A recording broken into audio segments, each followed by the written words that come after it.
This is my homemade 800 watt water-cooled LED flashlight, producing about 72,000 lumens of light. It's made from 8 individual 100 watt LED chips connected in parallel, producing 9,000 lumens each. The cooling system is from cheap eBay computer water cooling components. Water is pumped from the reservoir through the 2 aluminum water cooling blocks that cool the LEDs. That heated water then goes through the small heat exchanger and then back into the reservoir. Here's how I made it. I applied some thermal paste to the bottom of all the LEDs and spread it into a thin film. I then secured them in place with a dab of superglue. Each parallel LED has a large 1 ohm resistor in series. I bent the resistor around the backside of the water blocks and just connected them all with this breadboard and some solder.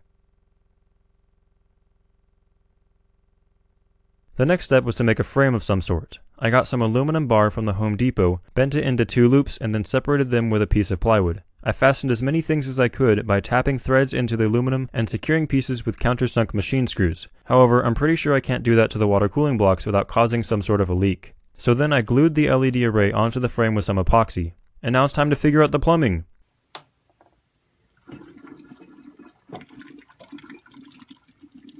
This is the little water cooling pump. You might recognize the centrifugal impeller concept from my other video.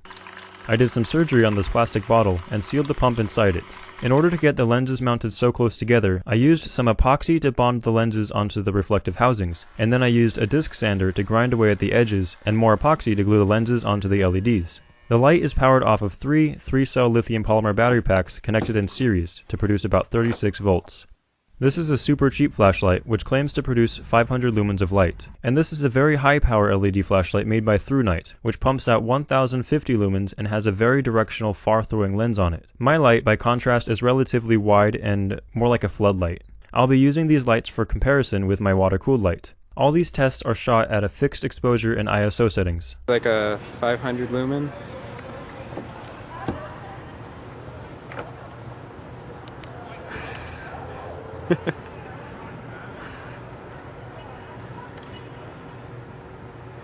$500 lumens, and then a lot of lumens widespread. Yeah, you light it all the way up. It's overexposing now. Okay. 500 lumen flashlight. Yay! 1050 lumen flashlight. Yeah, yours is a lot better than mine. A lot of lumens flashlight. Yeah.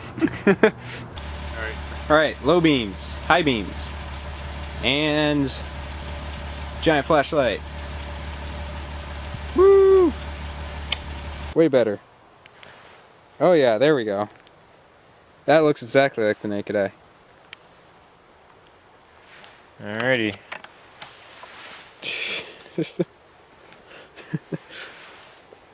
All the light.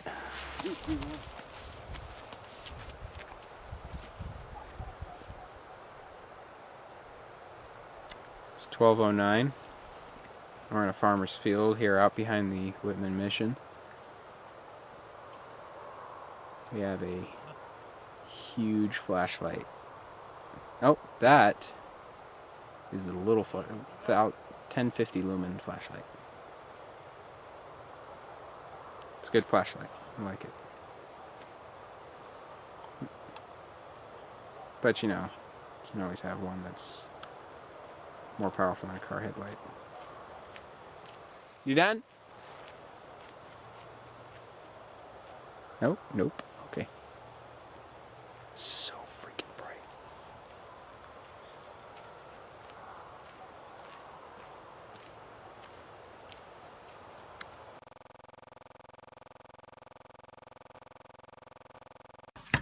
I had a couple of these little water cooling blocks that I used for testing earlier, and just for the fun of it, I added 3 more 100 watt LEDs on top, bringing this thing from 72,000 up to a nice even 100,000 lumens. Here is a fuzzy picture of Palouse Falls taken from 400 feet above the water.